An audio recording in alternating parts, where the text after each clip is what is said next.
இன்றைக்கி வெள்ளையங்கிரி மலை வந்திருக்கோம். வெள்ளையங்கிரி மலை 7 மலையில் எது வந்து கஷ்டமானது அப்படின்னா மலை கண்டிப்பாக கஷ்டம்தான். பூரம் படி செங்குத்தான படிகள் இருக்குது.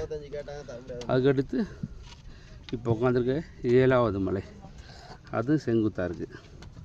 இந்த 2 மலை தான் கொஞ்சம் கஷ்டமான மலையாக இருக்குது ஏறுறதுக்கு. மலை படி வந்து நல்லா இருக்காது, ஒரு செங்குத்தான படி. 7வது மலையுமே வந்து படி இல்லை, ஆனால் செங்குத்தாக ஏறணும். அப்புறம் கல்லுக்கெல்லாம் இருக்குது. ஸோ இதான் வந்து வெள்ளையங்கிரி மலை.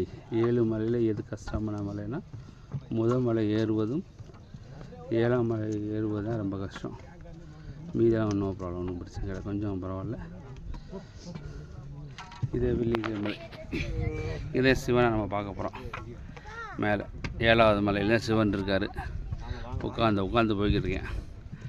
ஓம் நமச்சிவாயா, ஓம் நமச்சிவாயா, ஓம் நமச்சிவாயா. உட்காரலாம்.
ஆகாயத்தை